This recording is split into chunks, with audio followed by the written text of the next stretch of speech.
Nehemías capítulo 9. Solamente voy a leer los versículos 5 y 6. 5 y 6.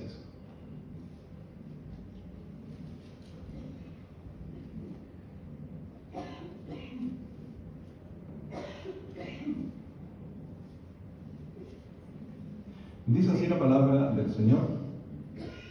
Y dijeron los levitas Jesúa, Cadmiel, Bani, Hasabnías, Serebías, Odías, Sebanías y Petaías: levantaos y bendecid a Jehová vuestro Dios desde la eternidad hasta la eternidad, y bendígase el nombre tuyo, glorioso y alto, sobre toda bendición y alabanza. Tú solo eres Jehová, tú hiciste los cielos y los cielos de los cielos, con todo su ejército, la tierra y todo lo que está en ella, los mares y todo lo que hay en ellos. Y tú vivificas todas estas cosas, y los ejércitos de los cielos te adoran. Amén. ¿Qué encontramos allí? Expresiones de adoración al Señor. Y haciendo un poco el resumen de lo que aquí aparece, ya es la parte casi final del libro, pero Nehemías, lo que hemos estado estudiando en el libro de Nehemías, desde el comienzo y durante y hasta el final de todo el proceso que a él le correspondió levantar las murallas de Jerusalén, él estuvo siempre en adoración, buscando a Dios en oración y alabando al Señor por todo lo que él tenía que realizar. O sea, nada hizo sin que él lo llevara todo delante de Dios en oración y reconocer a Dios que estaba en medio de todo lo que él estaba emprendiendo. ¿Ya? Así que eso como punto de partida. Y ahora yo quisiera en estos domingos compartir con la iglesia algunos pilares o fundamentos de lo que el Señor quiere para nosotros como iglesia, para que cumplamos la gran comisión. Nosotros como iglesia no vamos a descubrir nada nuevo en este tiempo con respecto a cómo hacer la obra de Dios. La obra de Dios ya está delineada en la palabra. Y la palabra de Dios dice que la iglesia tiene que cumplir la gran comisión de ir y predicar el evangelio a toda criatura. Y el Señor dice que le dio el poder y la autoridad a la iglesia para que haga esta tarea. Ir por todo el mundo y predicar el evangelio. Y no tiene por qué ir a China ni a ir tan lejos. Si usted tiene amigos y tiene personas conocidas, tiene familia ahí en su entorno, esa es, ¿cierto?, el área donde el Señor quiere que usted evangelice y cumpla la gran comisión. Pero dentro de lo que es la tarea de la iglesia, de la gran comisión, vamos a decir lo siguiente, que hay ciertos fundamentos o pilares donde se sustenta la gran comisión. Porque si nosotros decimos hay que cumplir la gran comisión así como en frío, usted no tiene ningún ánimo. Y usted dice, bueno, pastor, ¿de dónde me tomo yo para cumplir la gran comisión? ¿De qué forma yo puedo entender la gran comisión y de tal manera que yo la entienda y yo pueda hacer esta tarea, pero que la haga con pasión, con gozo? La gran comisión tiene que sustentarse en algo. Y se tiene que sustentar en ciertos pilares, en ciertos fundamentos. ¿Y sabe cuáles son algunos de esos fundamentos? La iglesia tiene que aprender o tiene que experimentar primero lo que es la adoración. Porque si la iglesia no experimenta lo que es la adoración a Dios, difícilmente tendrá la pasión para cumplir la gran tarea. Si la iglesia, otro pilar más, no entiende y no está experimentando lo que es la comunión, lo que es el compañerismo fraternal entre los hermanos, el amarnos los unos a los otros, el amar al prójimo, pero comenzando por nosotros como familia, de darle un valor importante a la comunión, al compañerismo cristiano, el deleitarnos, el estar juntos, entonces usted tampoco tendrá ningún ánimo de cumplir la gran comisión. Un segundo pilar. Un tercer pilar, vamos a decir, el evangelismo de la iglesia. En forma dinámica y constante, la iglesia debe pensar en cómo atraer a los inconversos para el Señor. Y no solamente obedeciendo a una campaña evangelística, sino que sea la vida natural de la iglesia, de evangelizar, donde usted está, de hablar del Señor, de hablar de Cristo a la gente, en cualquier lugar, en cualquier momento en que el Señor se lo permita. fiesta. Eso se llama evangelismo. Pero si usted no tiene ni comunión ni con los hermanos de la iglesia, si usted ni siquiera está adorando en forma auténtica al Señor, ¿tendrá la pasión para evangelizar? Otro pilar, el evangelismo. Y así podemos decir que otro pilar es el servicio. Si usted se quiere involucrar en el servicio cristiano, quiere involucrarse en el servicio de la iglesia, en algún ministerio y también hacia afuera, proyectando el servicio a la necesidad del prójimo, pero si usted no tiene también ni la comunión en la iglesia, no tiene ni el evangelismo en la iglesia, no tiene ni la adoración en la iglesia, no está experimentando aquello, difícilmente usted va a decir: yo estoy sirviendo con todo mi amor al Señor y al prójimo. Otro pilar, el servicio cristiano. Y podríamos decir, tal vez, y usted tal vez puede encontrar otros fundamentos importantes también para la iglesia, para que cumpla la gran comisión: hacer misiones. O sea, ir más allá de nuestro lugar cercano, hacer misiones. Eso también se va a encender en la medida en que también nosotros adoremos al Señor, tengamos comunión, adoremos, ¿cierto? Tengamos comunión, valoricemos también el evangelismo, valoricemos también el servicio cristiano, valoricemos también lo que es hacer misiones. Son pilares que tienen que estar allí. Y tenemos que ahondar en esos pilares, y tenemos que levantarlos, y tenemos que colocarlos como fundamento. Porque si no están allí, difícilmente la iglesia va a decir: cumplamos la gran comisión. Pero ¿en base a qué fundamento? ¿En base a qué pilares van a sustentar esa tarea de la iglesia? Bueno, yo quisiera hoy día conversar con ustedes y compartir acerca de lo que es la auténtica adoración. Que el Señor nos ayude. Porque a veces, ¿cierto?, no lo sabemos todo y todos estamos aprendiendo y el Señor nos quiere enseñar aún más.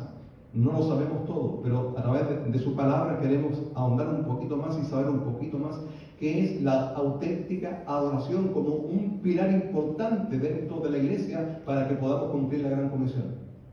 La auténtica adoración. Y yo le quiero preguntar lo siguiente: ¿a usted le gustaría experimentar un tiempo donde usted, ¿cierto?, diga: he experimentado un tiempo tan lindo donde mi vida fue marcada profundamente y esa experiencia, ¿cierto?, me da más fuerza, esa experiencia me está dando más felicidad a mi vida, me está trayendo más gozo a mi persona, y no solamente en el área emocional, sino que también en mi mente, en mi intelecto, estoy teniendo una experiencia tan hermosa que hasta físicamente me siento distinto, porque mis emociones, mis pensamientos, de tal forma lo estoy experimentando que yo quisiera continuar en esa línea de esa felicidad y ese gozo. Yo le pregunto: ¿acaso no nos gustaría a nosotros vivir así, de esa manera? Donde usted pueda decir: fui a la casa del Señor, pero me fui de una forma tal, pero cuando salí distinto, porque reconozco que estuve en la presencia de Dios.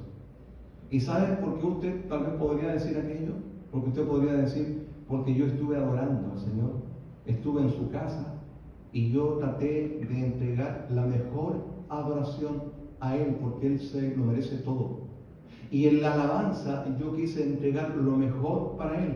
Cuando yo canté al Señor, y cuando yo oré al Señor en su casa, y cuando yo ofrendé al Señor allí en su casa, lo hice con todo mi corazón. Y esa experiencia me ha ayudado para que cuando yo salga de aquí, yo me vaya con gozo también a mi casa. ¿Acaso no queremos experimentar eso? O ya tal vez lo estamos experimentando, pero ¿no será que el Señor también nos está llamando para que lo podamos experimentar en mayor grado y decir: cuando voy a la casa de Dios, yo le voy a adorar y yo voy a entregar toda mi alabanza al Señor? Y creo que cada uno de nosotros debería desear aquello. ¿Cómo experimentar aquello donde diga: mis emociones, mi intelecto fue nutrido, mis emociones fueron tocadas, hasta mi cuerpo me sentí con gozo porque estuve adorando al Señor? Y sabe que esto no lo va a producir ni un viaje a Cancún, ni lo va a producir que yo tenga una rica comida, ni lo va a producir que yo me compre ropa nueva, no lo va a producir nada de aquello, y menos la droga ni el alcohol. Nada de eso. Nada de eso nos va a llevar a experimentar algo precioso. El Señor nos invita para que nosotros podamos experimentar su presencia cuando nosotros nos disponemos a adorarle, y donde nuestras emociones, nuestro intelecto, hasta nuestro cuerpo pueda experimentar la presencia de Dios y podamos decir: he estado delante del Señor y Él ha tocado mi vida, Él me ha fortalecido, Él está trabajando en mí. Estimados hermanos, ahora vamos a preguntar: ¿qué es la adoración auténtica? Porque es posible que exista un tipo de adoración que no sea la auténtica, donde las motivaciones sean incorrectas, sean equivocadas. Y lo primero que vamos a tratar de responder: ¿qué es la adoración auténtica? Y aquí yo me ayudé con algunas definiciones de algunos entendidos, unos teólogos estudiosos de las Escrituras, y uno de ellos, que se llama Warren Wiersbe, escribió lo siguiente: la adoración es la respuesta del creyente con todo lo que es, o sea, mente, emociones, voluntad y cuerpo, a todo lo que Dios es, y todo lo que Dios dice, y todo lo que Dios hace. Voy a repetir: la adoración es la respuesta del creyente con todo lo que es mente, emociones, voluntad y cuerpo, a todo lo que Dios es, dice y hace. ¿Quedó un poco más claro? Es la respuesta nuestra, con todo nuestro ser, a todo lo que es la persona de Dios, su carácter, sus atributos. ¿Y cuál es nuestra respuesta hacia Él? Y eso es adoración. Y según esta definición, la adoración también es la respuesta de cada uno de nosotros, los creyentes, a todo lo que es Dios, cuando lo contemplamos en su santidad, en todos sus atributos, en todo lo que Él es. Y esto incluye que nosotros, en la presencia de Dios, podemos, con nuestra mente, con nuestro intelecto, con nuestras emociones y con nuestra voluntad también, y todo nuestro ser, nuestro cuerpo, es decir, todo lo que somos como personas, nosotros dar una respuesta ante su presencia. Y usted dirá: pero ¿de qué manera? ¿De qué forma es eso? Bueno, lo vamos a ir viendo. Y eso no solamente incluye, estimados hermanos y hermanas, que nosotros, cuando nos reunimos aquí en la casa del Señor, vamos a experimentar ese momento de adoración y alabanza a Dios, sino que incluye todo lo que hacemos cada día, cada hora, en la semana, cada minuto de nuestra vida, donde quiera que estemos o vayamos, nosotros también tenemos que adorar al Señor con toda nuestra vida. Pero existe un lugar donde uno llega y se congrega. Y ese lugar donde uno llega y se congrega debe ser un espacio vital también para la vida de la iglesia, de cada uno de los creyentes. Ahora, otro aspecto que podemos destacar de esta definición, y ya vimos, es que tiene dos lados. Tiene su lado místico. ¿A qué le vamos a llamar místico? A todo aquello donde uno dice: yo experimenté algo en la presencia de Dios cuando estaba adorando, estaba cantando o estaba orando, o bien en todo el rato que yo estuve en la presencia de Dios en su casa. Algo el Señor hizo en mí, habló a mi corazón, colocó en mí un pensamiento, colocó en mí un deseo de hacer tal cosa.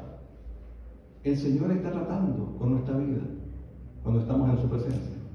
Y eso, vamos a decir, es una experiencia personal, porque cada uno la vive a su manera, porque el Señor tiene un trato personal con cada uno de nosotros. Incluso cuando uno está predicando la palabra de Dios, un hermano, una hermana me puede decir: el Señor me habló de esta manera, y otro hermano me dice: el Señor habló a mi vida de esta otra manera. Cada uno tiene un trato donde el Señor trabaja con nuestro corazón, con nuestra mente, nuestros pensamientos, nuestra voluntad, nuestras emociones. Esa es la presencia de Dios, donde podemos salir de acá y decir: el Señor me habló de tal manera, yo tengo que hacer estos cambios en mi vida, yo tengo que hacer tal cosa. Es porque Dios, en su presencia, comienza a trabajar con nosotros. Por tanto, tenemos ese lado, vamos a decir, místico, que es personal, nadie te lo puede quitar, es algo tuyo, donde Dios trabaja contigo y habla contigo. Pero también hay otra experiencia, otro lado de la moneda, donde se ve el lado práctico. ¿Por qué? Porque si yo solamente me quedo con la experiencia bonita de que estuve en la presencia de Dios, me regocijé, canté, alabé a Dios, allí lloré y todo aquello, pero si salgo de aquí para allá y sigo viviendo una vida inconsecuente, y soy desobediente a la palabra de Dios, mi testimonio no es el que debe ser. ¿De qué sirve? ¿De qué sirve? Tiene que estar el lado práctico, el lado de la obediencia al Señor, a su palabra. Y vamos a decir, es el lado objetivo, donde yo puedo mirar tu vida, el inconverso puede mirar tu vida y puede decir, no, ese es un creyente, lo conozco, la conozco, tiene testimonio. Y no solamente es un hermano o una hermana que llega a la casa de Dios y aquí tiene lindas emociones y tiene una linda experiencia con Dios, pero sale de aquí y se olvida que es un cristiano. No funciona así. La oración tiene que ser en todo sentido, integral. Cuando estamos en la presencia de Dios y también cuando vivimos el día a día, donde el Señor nos ha puesto en la familia, en el trabajo. Y eso significa vivir la fe en Cristo, en el día a día y poniendo en práctica también su palabra y siendo obediente a ella, siendo obediente a las verdades reveladas por Dios en su palabra. Y eso también se llama que es una respuesta de amor que nosotros damos cuando Dios se revela a nuestra vida. Y en esa respuesta de amor que nosotros damos cuando Dios se revela en nuestra vida, está también ese equilibrio donde tenemos el temor del Señor porque estamos en su presencia, y también es una respuesta que se va profundizando a medida que el creyente llega a conocer a Dios mejor cada día. Y esa experiencia puede ir profundizándose. Por eso es que usted no puede dejar de venir a la casa de Dios. Por eso es que usted no puede relajarse y quedarse en su casa y decir, no, yo me conecto por Zoom solamente. Esto de estar acá tiene su bendición y tiene su riqueza y tiene algo muy significativo. Estamos como familia adorando al Señor, y también es en familia donde el Señor, cuando le adoramos, puede tocar nuestras vidas. No digo que no lo va a hacer allí en la casa, Él lo puede hacer, Él es soberano. Le podemos buscar en forma individual o en forma colectiva como iglesia. Pero esta experiencia no puede compararse a una experiencia individual donde yo estoy en la casa solamente y digo, no, yo me quedo acá y también aquí estoy adorando al Señor. Está bien, pero otra forma es cuando tú llegas a la casa de Dios y en conjunto con tus hermanos podemos buscar la presencia de Dios.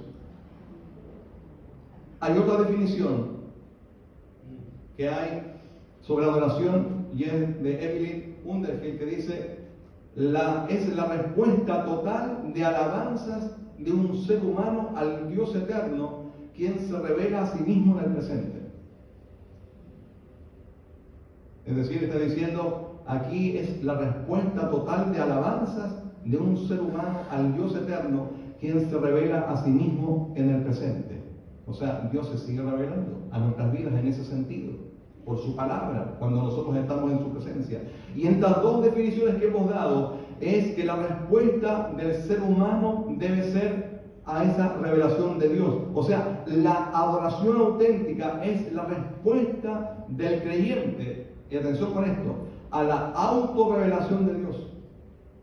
No es que nosotros, porque estamos en su presencia acá y estamos adorando al Señor y estamos cantando al Señor y estamos ofrendando y estamos aquí en comunión los unos con los otros, no significa que nosotros estamos recién construyendo lo que es la adoración. No es así. Dios ya se ha autorrevelado.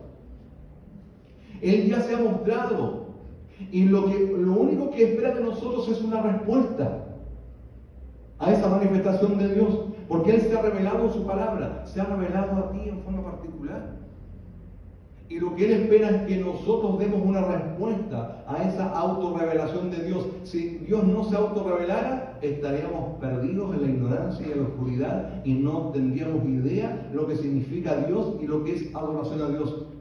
Es porque Él se ha autorrevelado. ¿Pero qué espera de nosotros? Una respuesta. ¿De qué forma yo voy a responder a ese llamado de Dios? Cuando Él quiere tratar conmigo, cuando Él quiere enseñarme, cuando Él quiere mostrarme su voluntad. ¿Cuál va a ser mi respuesta? La adoración no se va a cumplir si yo no doy respuesta a lo que Él me está mostrando, de qué forma Él me está hablando. Y para eso yo le quiero llevar un ejemplo que encontramos en la palabra de Dios, que pueden ser muchos, pero que hay un ejemplo emblemático. Uno de los ejemplos más claros en la Biblia está en el libro de Isaías, capítulo 6. Usted conoce la historia. Es cuando Isaías vio al Señor sentado sobre un trono, dice, alto y sublime, y el borde de sus vestiduras llenaba el templo. Isaías respondió con una adoración auténtica. ¿Cuál fue su respuesta? Su respuesta a la presencia de Dios, ¿cuál fue? La alabanza reverente y también mezclada con la confesión y el arrepentimiento. Él escuchó la voz de los serafines que alababan a Dios, a este Dios santo, decían santo, santo, santo es Dios. Y cómo este hombre fue conmovido por la presencia de Dios. Y él respondió de qué manera. Dijo, ay de mí, pues soy hombre muerto, porque siendo un hombre de labios impuros y habitando en medio de un pueblo de labios impuros, mis ojos han visto al Rey, a Jehová de los ejércitos. Dios se reveló en su carácter, en su majestad, en su santidad. Y este profeta Isaías respondió. Y en esa respuesta hay alabanza, en esa respuesta hay confesión de pecados y en esa respuesta hay arrepentimiento. ¿De qué forma nosotros respondemos a Dios cuando Él toca nuestra vida? Cuando Él te habla, cuando Él te hace ver tu condición, cuando Él te muestra lo que debes corregir, cuando Él te muestra lo que debes confesar, cuando Él te muestra de qué debes arrepentirte. ¿Cómo respondes? Cuando estamos en la presencia de Dios, es la oportunidad para que podamos reconocer nuestra vida y nuestros caminos. Y para que también nosotros podamos alabar a Dios en forma reverente. Pero al mismo tiempo es la oportunidad para decir, aquí estoy en la presencia de un Dios santo. Y lo que Dios me está mostrando es que debo arrepentirme de mis pecados, debo confesar mis pecados, debo buscarle y debo allegarme a Él. Adoración es cuando Dios se autorrevela a nosotros, pero también es cuando nosotros respondemos de la forma correcta.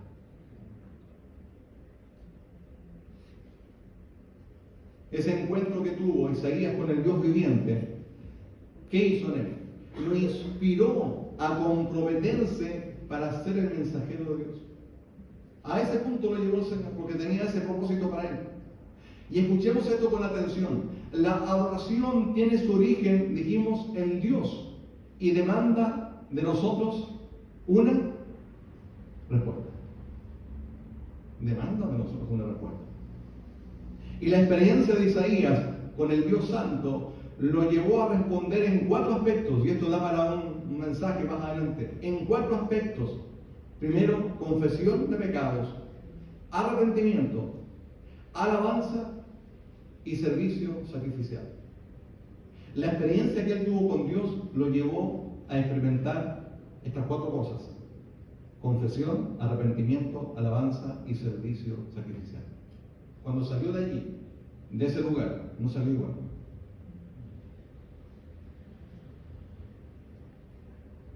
Y podríamos también hacernos la siguiente pregunta: ¿cuál es la meta de la adoración verdadera? ¿Cuál es la meta de la adoración verdadera? La meta de la adoración verdadera es brindarle a Dios la gloria y el honor. Y siempre resulta en la edificación del adorador. Porque nosotros buscamos al Señor para que su nombre sea glorificado. Ese es el objetivo. Señor, quiero glorificar tu nombre, tú mereces toda adoración por todo lo que tú eres. Ese es el propósito, esa es la meta. Pero como consecuencia yo también voy a ser edificado, porque el Señor va a guiar mi vida. Ese Dios viviente también va a tocar mi corazón y me va a dar la fuerza, el impulso, la pasión, las ganas, por decirlo así, usar esta expresión, para que yo pueda hacer su obra.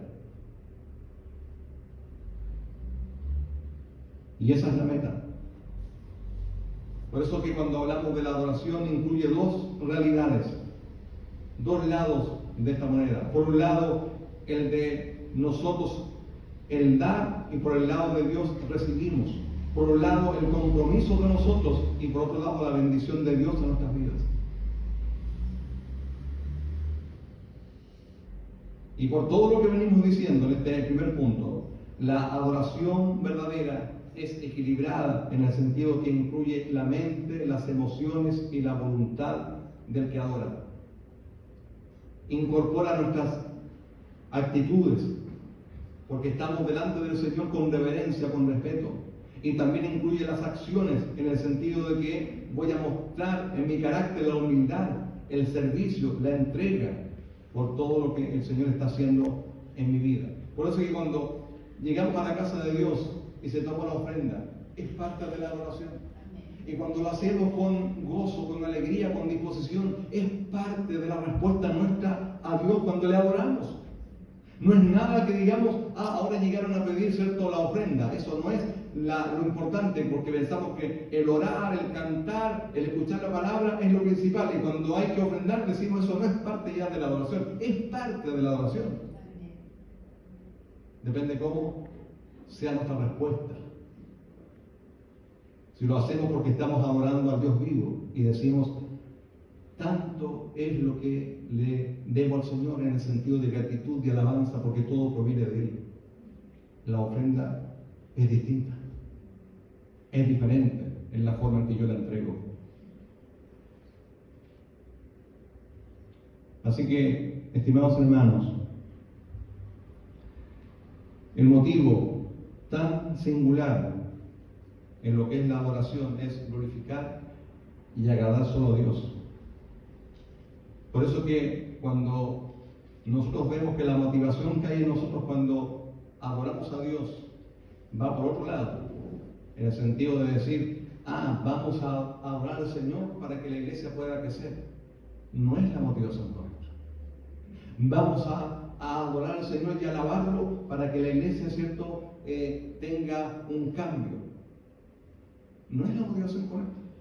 Porque la motivación correcta es tu adoración personal, de que tú buscas a Dios, porque el Señor merece toda la honra y toda la gloria, y en respuesta, ¿cierto?, tú entonces vas a adorarle y el Señor va a tratar con tu vida. Y si Él tiene que ordenar tu vida y tiene que fortalecerte, Él lo va a hacer, pero es tu adoración. Pero tampoco podemos desconocer que la adoración es como la puerta, es como la llave que abre también las otras expresiones que ya dijimos al principio de los pilares y el fundamento de una iglesia que quiere cumplir la gran comisión. Pero si no existe adoración, si no existe alabanza, si no existe la búsqueda de la presencia de Dios, lo otro difícilmente se va a dar, porque tú lo vas a tomar como algo mecánico. Cumplir la gran comisión, evangelizar, hacer misiones, ofrendar. Pero si tú no estás en la presencia de Dios y no estás adorándole, se va a tornar mecánico, frío, religioso. Primero tenemos que estar en su presencia y que esa adoración sea una adoración auténtica, no imitando, no tratando de cumplir, no tratando de buscar otros objetivos, sino que sea el objetivo de honrar y glorificar el nombre del Señor. Así que es esa que sea la motivación correcta. Y todo lo demás, si el Señor quiere traer a los que han de ser salvos, son las añadiduras de cuando uno busca el reino de Dios y su justicia. ¿No lo cree así? Así es. Hubo un escritor del siglo pasado, un cristiano, que escribió lo siguiente. Era un evangelista muy conocido. Y él dijo la iglesia no requeriría programar reuniones de avivamiento si nuestras iglesias estuvieran constantemente avivadas. ¿Por qué la iglesia tiene que ir perdiendo constantemente la gloria de Dios, la unción de Dios y ese espíritu de avivamiento? Tan fácilmente la iglesia lo va perdiendo. Si no lo perdiera, no tendríamos necesidad de armar campañas de avivamiento en la iglesia, porque debería ser lo constante que la iglesia debiera experimentar. Y dentro de lo que es la adoración, estimados hermanos, está la oración y la alabanza. La oración y la alabanza son dos elementos claves para mantener también la dinámica de nuestra vida espiritual y la dinámica de la vida de iglesia. Así que nuestra adoración debe enfocarse en Dios, que es el único digno de alabanza y adoración. Y de esta forma, nosotros en la iglesia se va a mantener de una forma correcta, conectado con el Dios Todopoderoso a través de lo que es la oración y lo que es la alabanza. Por eso, hermanos, cuando cantamos, tenemos que hacerlo de tal forma que yo medite en la letra y yo traiga a mi memoria lo que Dios ha hecho, y también en fe creyendo lo que Dios hará con mi vida, cómo Él me está llevando y cómo me va a llevar también para que yo cumpla el propósito que Él tiene para mi vida. Pero cuando cantamos, ¿cómo lo hacemos? Mecánicamente, por cumplir. Si los hermanos de la música tocan un instrumento porque hay que tocarlo, porque bueno, es parte del culto, pero si no hay en nosotros ese compromiso de adoración, de alabanza, difícilmente nuestro tiempo de adoración va a ser significativo. Y cuando cantamos al Señor, hablando solamente de esto, de lo que es el cántico de la alabanza, y cuando cantamos al Señor, tenemos que hacerlo nosotros, y nosotros abrir nuestros labios. Lo que estoy diciendo es muy práctico, también usted dirá es muy básico, no importa. Nosotros tenemos que elevar nuestra alabanza al Señor.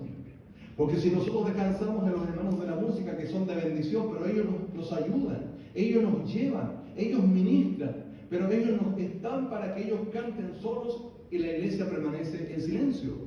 La iglesia, cada creyente tiene que cantar a Dios. Cada creyente tiene que, allí donde está, elevar su culto y su adoración y su alabanza al Señor. Por eso que en una iglesia es tan hermoso cuando la congregación canta. Y cuando usted se escucha cantar también. Pero si usted está en silencio y no abre sus labios ni siquiera para alabar a Dios, porque descansa en que los músicos están cantando, ¿y usted a qué vino? La alabanza va a ser significativa en la medida en que usted abra sus labios y también allí donde está, usted eleve su alabanza a la adoración al Señor. Que no sea una iglesia silente, silenciosa, en el momento en que tiene que expresar su adoración y su cántico al Señor. Gracias por nuestros hermanos músicos que nos ayudan, que nos llevan, que ministran. Pero soy yo, es usted el que tiene que entregar su adoración allí donde está al Señor y abrir sus labios y meditar en lo que está cantando. En segundo lugar, ¿por qué es necesaria la adoración auténtica? ¿Por qué? Porque hay una base bíblica y la Biblia está repleta de ejemplos en los que la oración poderosa y la alabanza forman un canal indispensable para que fluya por ella el poder de Dios para llegar a su pueblo. Tal vez esto usted lo sabía. Y un ejemplo muy fresco para los que estamos estudiando el libro de Nehemías es la reconstrucción de los muros de Jerusalén. ¿Por qué? Porque bajo el liderazgo de Nehemías descubrieron que era difícil adorar a Dios en una tierra extranjera. Estaban en un reino extraño, estaban allí exiliados por haber sido desobedientes a Dios, y Dios les quitó todo, les quitó el templo, les quitó los sacrificios en el templo, les quitó la ciudad, todo, y los llevaron deportados a otro imperio. cautiverio. Y ellos anhelaban el día cuando podrían regresar a su tierra y reconstruir su templo y también la ciudad de Jerusalén. Y después de 70 años, los cautivos recibieron la libertad por medio de Ciro, rey de Persia, para regresar a la Tierra Santa y reconstruir primero el templo. Y el libro de Esdras relata la historia de la reconstrucción del templo. Sin embargo, en el primer capítulo del libro de Nehemías nos relata que el remanente que regresó a Jerusalén estaba en gran aflicción y angustia porque los muros de la ciudad de Jerusalén estaban derribados. Y si estaban derribados, no había seguridad, no había tranquilidad y no podrían hacer los sacrificios en el templo. Y estaban expuestos al saqueo, a la burla, y había intereses creados de algunos personajes por allí que no querían que el pueblo judío volviera a presentar sacrificios en el templo, y menos que tenga una ciudad ya amurallada.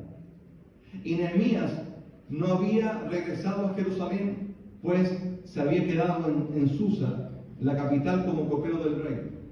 El estado de ánimo de Nehemías quedó destrozado al escuchar las noticias de que los muros de Jerusalén estaban destruidos y que el pueblo estaba perturbado.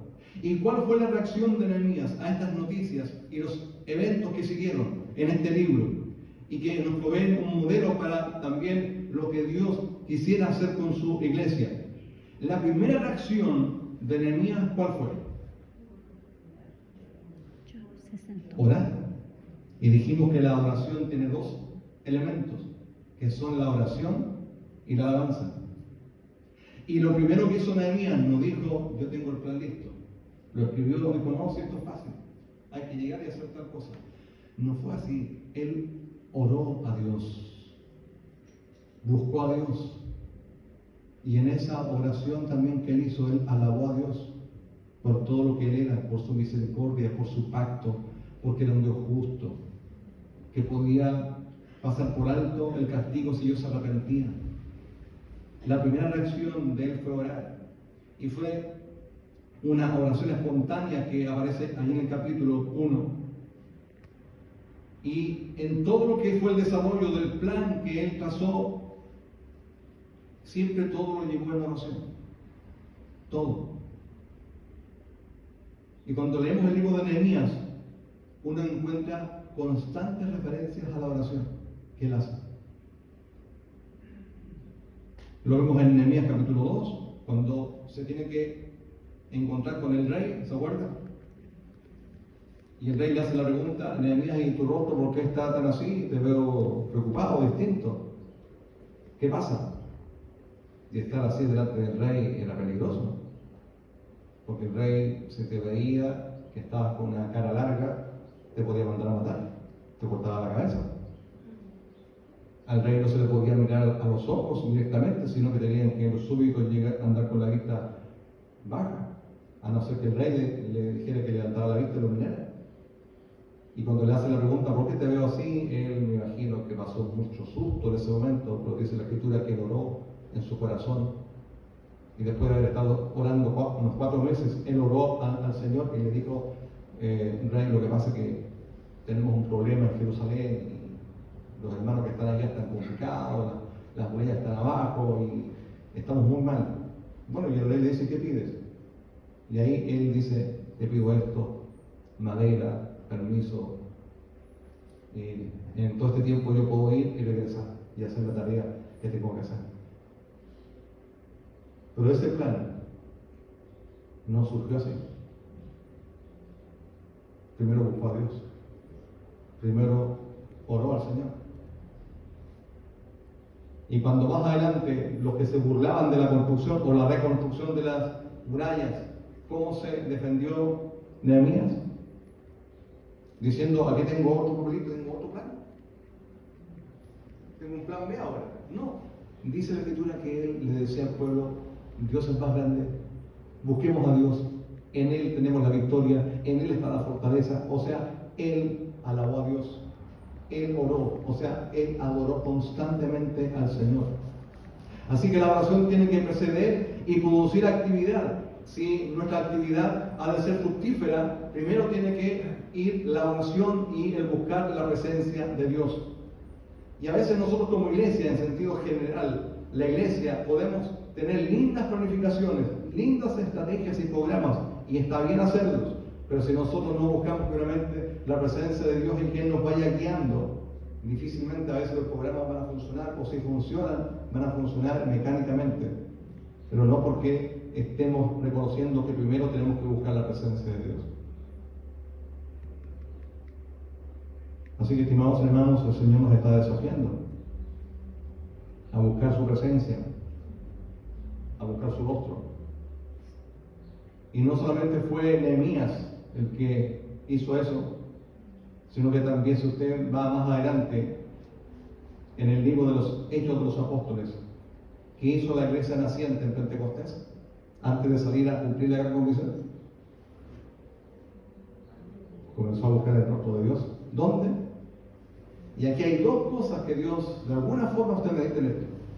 Hay un salón que se llama sí, el salón se llama Nehemías. Y el día de oración se llama ¿Acaso eso no nos dice algo?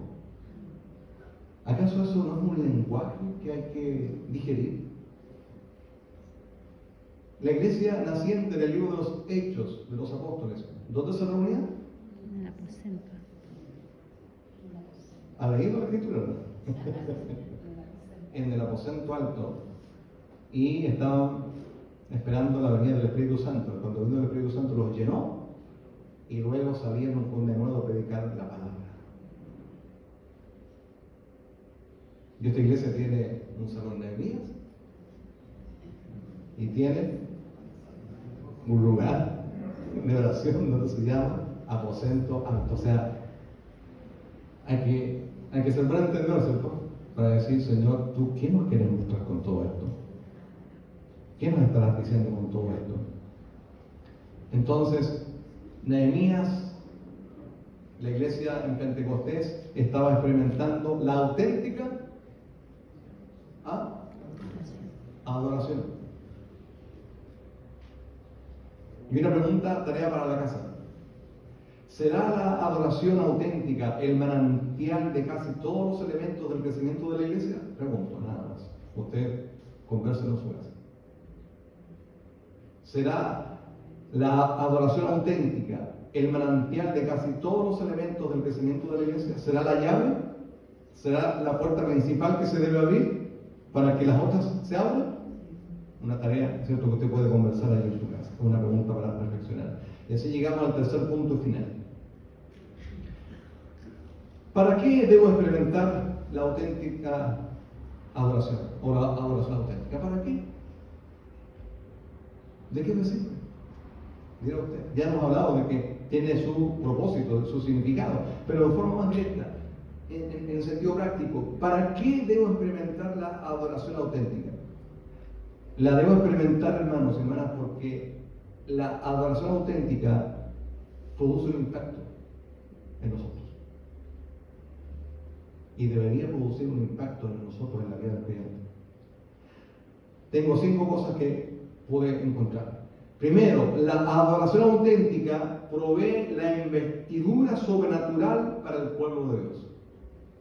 Si usted, hermanos, está en la presencia de Dios y está cantando y alabando y orando y ofrendando y sale feliz de aquí, usted sale con la investidura de que estuvo en la presencia de Dios. No estuvo en cualquier lugar. Y sale con gozo, con fuerza, con plenitud para enfrentar la semana, porque estuvo en la presencia de Dios. Entonces, cuando estamos en la adoración auténtica, significa que eso va a producir un impacto en nosotros. Hay un salmo que dice, el Salmo 22:3, pero tú eres santo, tú que habitas entre las alabanzas de Israel. ¿Dónde habita Dios? Él habita en todos lados. Pero parece que Él se gozara, disfrutara cuando su pueblo le alaba. Por eso, hermano, que yo quisiera que cuando nos juntamos en la casa de Dios, usted cante con gozo, se disponga. Si usted está pasando por una prueba, una dificultad, cante con gozo, creyendo que Dios puede transformar todo mañana o pasado, que Él puede hacer un cambio. Pero alábelo con gozo. no se quede con la amargura, con la tristeza, con la preocupación. Es posible que esté viviendo momentos difíciles, o como dijo mi hermano Fernando, en la casa tiene a alguien, un pariente postrado, y eso igual le preocupa y está allí. Es verdad, todos vivimos situaciones, ¿cierto?, en nuestra vida. Pero si nos quedamos allí con la amargura, con el pesar, y no alabamos a Dios y no cantamos al Señor, vamos a seguir igual. Entonces, cuando nosotros experimentamos la adoración auténtica, esa adoración auténtica va a proveer la investidura sobrenatural para que el pueblo de Dios sea fortalecido. Un solo ejemplo, cuando Moisés le dijo al Señor: Señor, yo no soy capaz de sacar a tu pueblo de allí, de la esclavitud de Egipto, yo no soy capaz. Y cuando lo lleva a la montaña, allí y se le aparece, y le dice: yo soy el que soy, y yo te envío. Todo cambió. ¿Por qué cambió? Porque estuvo en la presencia de Dios, en adoración, donde él se humilló y reconoció que era muy pequeño, muy débil, pero que Dios era todopoderoso y era grande, y él lo podía investir. Y él pudo hacer la tarea que hizo. En segundo lugar, ¿por qué la adoración auténtica es necesaria? Porque Dios con frecuencia, Él habla o comunica su estrategia para su pueblo durante los tiempos de adoración. Dígame si el Señor me está hablando ahora. Dígame si el Señor ya no le habló algo a su vida. ¿Y cuándo lo hace? Cuando estamos en su presencia, adorándole y alabándole, el Señor comunica a su pueblo, a su iglesia, lo que Él también quiere hacer. Lo que quiere hacer con su vida y lo que quiere hacer con la vida de la iglesia. Y un montón de muestras. En el libro de los Hechos, capítulo 13, 1-3, dice que la iglesia de Antioquía, mientras estaba adorando, el Espíritu Santo les dijo que prepararan a Pablo y a Bernabé para la tarea de la evangelización mundial. ¿Y cuándo Dios les habló a la iglesia? En el tiempo en que ministraban, en que estaban adorando. Y Dios está haciendo lo mismo ahora. Le está hablando en su corazón, le está ministrando. Y es en su presencia, cuando le adoramos y le buscamos, que Dios comienza a hablarnos. Por eso que es importante la adoración auténtica. En tercer lugar, son 5. La adoración auténtica es la clave para el servicio sincero. Cuando yo salgo, ¿cierto?, como fuego diciendo: ¿dónde hay que ir? ¿Qué hay que hacer? Pastor, ¿dónde quiero predicar? Pastor, ¿qué es lo que hay que hacer? ¿Cuándo se produce eso? ¿Cuando está en su casa encerrado? Cuando estamos aquí en la presencia de Dios, es allí cuando Dios puede encendernos y puede levantarnos. La adoración auténtica es la clave para el servicio sincero. Si no, pregúntele a Isaías. No voy a poder preguntar, pero pregúntele por la palabra y dígale: Isaías, ¿cómo fue que tú deseaste ser mensajero del Señor ante un mundo tan hostil y mentiroso y pecador? ¿Pero qué te impulsó a hacerlo? ¿Qué le va a decir Isaías? Es que estuve en la presencia de Dios. Estuve en la presencia de Dios y no pude soportar la presencia de Dios, su santidad, y me derretí delante de Él, y Él tocó mi corazón, me humillé, confesé mis pecados y Él me preparó. Es lo que Él puede hacer. ¿Cuándo? En la adoración auténtica. En cuarto lugar, ¿por qué es necesaria la adoración auténtica? La adoración es esencial para el ministerio evangelizador de la iglesia. ¿Ustedes creen que cuando Jesús reunió a su iglesia, cuando Él resucitó y les dio la orden de que cumplan la gran comisión, ustedes creen que les dijo: ya vayan y cumplan la gran comisión? ¿Qué hace la iglesia antes? Capítulo 28 de Mateo. Dice que cuando le vieron, ¿qué hicieron? Le adoraron. Cuando le vieron, le adoraron. Primero le adoraron, primero reconocieron su presencia. Y después de eso, cuando estaban encendidos porque estaban en la presencia de Dios, el Señor les dice: tienen que evangelizar el mundo. La adoración es esencial para el ministerio evangelizador de la iglesia. Y por último, la adoración es esencial para el crecimiento de la iglesia, porque su impacto transformador afecta la vida de los creyentes. El Señor nos transforma.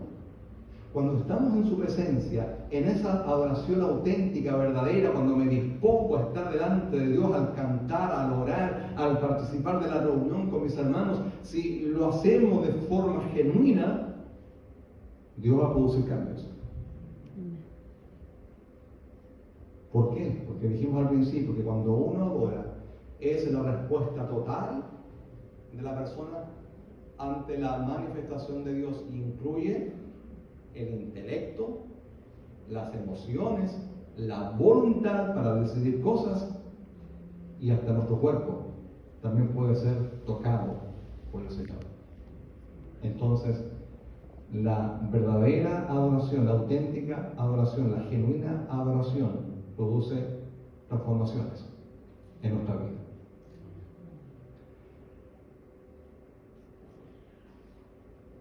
Si pensamos ahora en la definición y la pregunta que quisimos responder, ¿cuál era?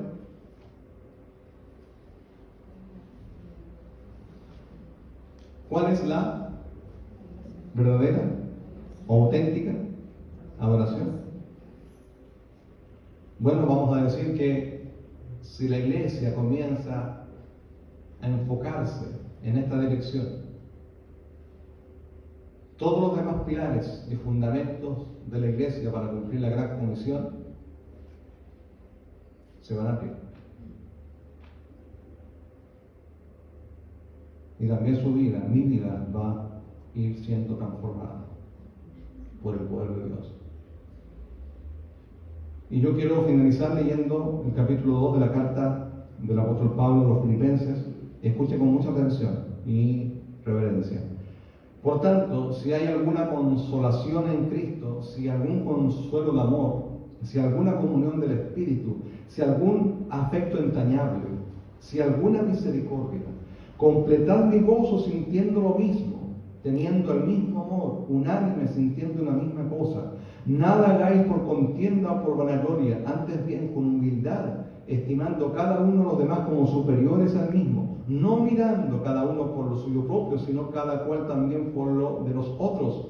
Haya pues en vosotros este sentir que hubo también en Cristo Jesús, el cual, siendo en forma de Dios, no estimó el ser igual a Dios como cosa que aferrarse, sino que se despojó a sí mismo, tomando forma de siervo, hecho semejante a los hombres, y estando en la condición de hombre, se humilló a sí mismo, haciéndose obediente hasta la muerte y muerte de cruz. Esta parte final. Por lo cual, Dios también le exaltó hasta lo sumo, y le dio un nombre que es sobre todo nombre, para que en el nombre de Jesús se doble toda rodilla de los que están en los cielos y en la tierra y debajo de la tierra, y toda lengua confiese que Jesucristo es el Señor, para gloria de Dios Padre. Al comenzar hicimos la pregunta: ¿estamos experimentando la auténtica adoración? Hermanos, hermanas, esperemos que el Espíritu Santo haya ido hablando a nuestros corazones y que permitamos que el Señor nos siga amonestando y hablando y mostrando en forma muy personal con cada uno de nosotros, en forma muy particular, lo que el Señor quiere hacer con nuestras vidas. Y podría preguntarte, ¿tú estás experimentando la auténtica adoración? Y solo Jesucristo es digno de toda adoración. Solo Jesucristo es digno de toda alabanza. Él es el Señor de nuestra vida. Y Él, por amor, vino y fue a la cruz por ti y por mí. Y también te invita a que tú le adores, que tú lo alabes, que tú le busques, que tú te rindas a Él, que confieses tu pecado si tienes que confesarlo, que te arrepientas por vivir una vida fría o tibia en la adoración y en la alabanza hacia Él. La adoración, como ya dijimos, es la puerta, usando esta figura, o es la llave, o por decirlo de alguna otra manera, ¿cierto? Es la puerta que se abre para la evangelización, para la comunión, para el servicio, para hacer misiones, para hacer todo lo que el Señor quiere hacer con nuestra vida y con la vida de la iglesia. O podríamos usar la figura de Nehemías. Es la muralla de la adoración la que se debe reedificar primero. Si está en ruinas, si está débil, si está bajo. Es la muralla de la adoración la que tiene que levantarse primero en alabanza y oración al Señor, para que después toda la demás muralla se pueda ir levantando en nuestra vida y en la vida de la iglesia. Estimados hermanos, ¿cómo está tu vida delante de Dios? ¿Habrá que arrepentirse de algo? ¿Habrá que pedir perdón de algo al Señor? ¿Habrá que seguir construyendo todavía esta muralla de la adoración porque está un poco débil? O tal vez tenías conocimiento pero no tenías la manera de cómo hacerlo. Bueno, el Señor dice que tenemos que reedificar las murallas que están derribadas. Y la muralla de la adoración es la primera. Lo que significa alabanza y oración es buscar la presencia de Dios en nuestra vida. ¿Cómo está tu corazón? Solo Dios lo sabe. Si tienes que pedirle perdón a Dios, hazlo. Es el día. Para que este día no pase inadvertido, sino que tú le digas, Señor, aquí está mi vida. Aquí está toda mi vida, mi corazón. Tú lo conoces. Y todo lo que tienes que reedificar en mí y reconstruir en mí, hazlo, Señor. Pero aquí está mi corazón. Lo primero es que tú te dispongas y le entregues tu vida y rindas tu corazón para que Él haga la obra, porque la obra la hace Él. Cuando tú te pones a tus pies, cuando tú te pones en la presencia de Dios en una actitud de adoración. Te invito, hermano, para que inclines tu rostro. Y allí donde estás, te invito para que tú converses con Dios y hagas de este tiempo un tiempo significativo. ¿De qué manera Dios te habló?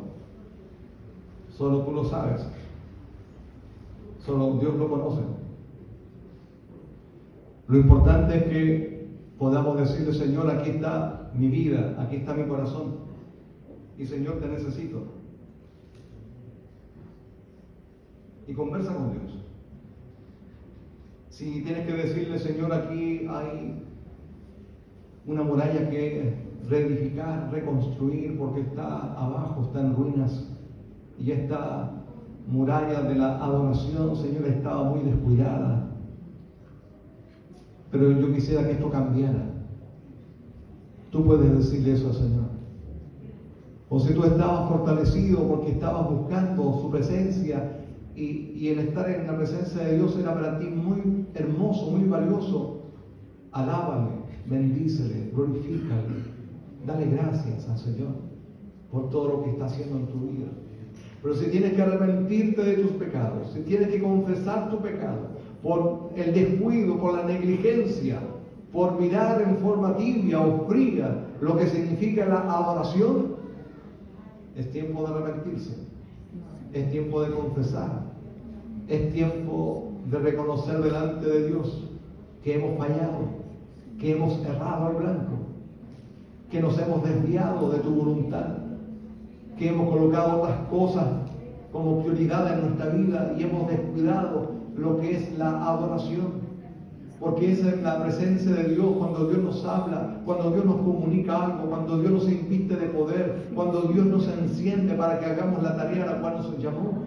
Es en su presencia, es en su presencia, cuando le adoramos, que Dios va a ir transformando nuestra vida. Padre Santo, en tus manos está cada uno de tus hijos, de tus hijas, y también está la vida de la iglesia. En tus manos está el consejo, los diáconos y las diaconisas están delante de ti, mi propia vida está delante de ti, para que tú, Señor, puedas dirigirnos y nos puedas guiar en todo lo que estés mostrando a nuestro corazón, al corazón de la iglesia y al corazón de cada uno de tus hijos. En tus manos estamos, Señor, nos encomendamos a ti y rogamos que tú sigas obrando, que cuando salgamos de este lugar sigas obrando y sigas tocando el corazón de cada uno de tus hijos, de tus hijas. Te alabamos y te bendecimos, Señor, y te damos a ti toda honra y toda gloria. Hermanos, si hay alguien que necesita que oremos por su vida, cualquiera sea su necesidad o alguna enfermedad, le invito para que